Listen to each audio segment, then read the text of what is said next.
इज्जत नाम की भी कोई चीज होती है, इंसानियत नाम की भी कोई चीज होती है, आराम नाम की भी कोई चीज होती है। अस्सलाम वालेकुम, your spoken English trainer, this is Aqsa. Hey guys, आज की वीडियो में भी हम बहुत ही अमेजिंग स्ट्रक्चर सीखने के लिए जा रहे हैं जो कि हम अपनी डेली रूटीन लाइफ में यूज़ करते हैं। तो इस तरह के सेंटेंसेस को सीखकर आप अपनी स्पोकन इंग्लिश को बहुत ज़्यादा इम्प्रूव कर सकते हैं। सो वीडियो को बिना स्किप किए कंप्लीट वॉच कीजिएगा। तो चलिए शुरू करते हैं।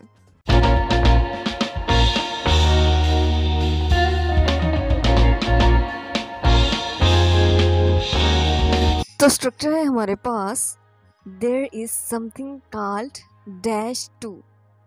There is something called dash two का यूज़ तब किया जाता है जब हमने कहना हो कि आराम नाम की भी कोई चीज़ होती है या फिर इज्जत नाम की भी कोई चीज़ होती है।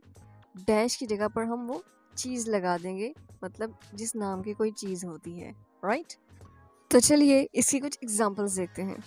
सेंटेंस है हमारे पास, इंसानियत नाम की भी कोई चीज़ होती है। There is something called humanity too. There is something called humanity too.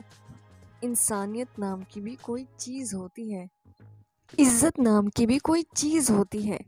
There is something called respect too. There is something called respect too. इज्जत नाम की भी कोई चीज़ होती है, पढ़ाई नाम की भी कोई चीज़ होती है। There is something called study too. There is something called study too. पढ़ाई नाम की भी कोई चीज़ होती है, आराम नाम की भी कोई चीज़ होती है। There is something called rest too. There is something called rest too. आराम नाम की भी कोई चीज़ होती है। तो गाइस, इस स्ट्रक्चर की मदद से आप बहुत सारे सेंटेंसेस बना सकते हैं। Very easy and amazing structure है। कई बार हमें अपनी डेली रूटीन लाइफ में इस तरह के सेंटेंसेस भी बोलने होते हैं ना। वो क्या है ना कि मुझे कहीं जाना है। वो क्या है ना कि आज घर पर कोई नहीं है। वो क्या है ना कि मुझे भूख नहीं लग रही। तो इस तरह के सेंटेंसेस को बनाने के लिए कौन सा स्ट्रक्चर यूज़ किया जाता है, तो चलिए देखते हैं। तो स्ट्रक्चर है हमारे पास, actually the thing is. Actually the thing is का मतलब होता है वो क्या है ना। जब आपने किसी सेंटेंस में ये बोलना हो वो क्या है ना, तो आप एक्चुअली द थिंग इज का यूज़ करेंगे, राइट। तो चलिए इसका रूल देखते हैं। रूल बहुत ही सिंपल है। सबसे पहले हम लगाएंगे actually the thing is. Actually the thing is लगाने के बाद अपना कंप्लीट सेंटेंस लगा देंगे जिस भी टेंस में होगा, राइट। तो चलिए इसकी कुछ एग्जांपल्स देखते हैं ताकि इस स्ट्रक्चर की भी हमें अच्छे से समझ आ सके। तो सेंटेंस है हमारे पास, वो क्या है ना मुझे कहीं जाना है। ये सेंटेंस इतना कॉमन है कि हम में से बहुत सारे लोग इसे डेली कन्वर्सेशन में यूज़ करते हैं। Actually the thing is I have to go somewhere. Actually, the thing is, I have to go somewhere. वो क्या है ना कि मुझे कहीं जाना है। वो क्या है ना कि आज घर पर कोई नहीं है। Actually, the thing is, no one is home today. Actually, the thing is, no one is home today. आपने ख्याल रखना है कि जब आप सेंटेंस लिख रहे हैं तो आपने एक्चुअली द थिंग इज के बाद कॉमा ज़रूर लगाना है, ओके।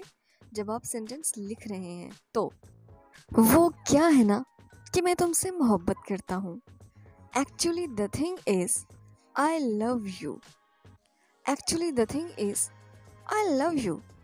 वो क्या है ना कि मैं तुमसे मोहब्बत करता हूँ। वो क्या है ना कि मुझे भूख नहीं लग रही। Actually the thing is I'm not feeling hungry.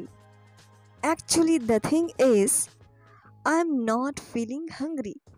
वो क्या है ना कि मुझे भूख नहीं लग रही। ओके गाइस, तो एक्चुअली द थिंग इज से आप बहुत सारे सेंटेंसेस बना सकते हैं। जैसे वो क्या है ना कि मुझे आज बाज़ार जाना है। वो क्या है ना कि मेरे सर में दर्द है। वो क्या है ना मैं सो रहा था। वो क्या है ना मैं तो ऑफिस में था। तो इस तरह से आप बहुत सारे मल्टीपल सेंटेंसेस बना सकते हैं। ओके गाइस, तो रोज़ाना की तरह आज भी होमवर्क की बारी। One sentence to all of you. शर्म नाम की भी कोई चीज़ होती है। इस सेंटेंस को सॉल्व करके आपने कमेंट बॉक्स में लिख देना है। आई होप कि आपको ये दोनों स्ट्रक्चर बहुत पसंद आए होंगे और समझ में भी आए होंगे, क्योंकि ये दोनों स्ट्रक्चर बहुत ही अमेजिंग थे और स्पोकन इंग्लिश में इनका यूज़ बहुत ज़्यादा किया जाता है। तो इन सेंटेंसेस की प्रैक्टिस कीजिए और इन्हें बोलना शुरू कीजिए और अपनी स्पोकन इंग्लिश को इम्प्रूव कीजिए। सो आज के लिए इतना ही, मिलते हैं नेक्स्ट वीडियो में, तब तक के लिए अल्लाह हाफिज़।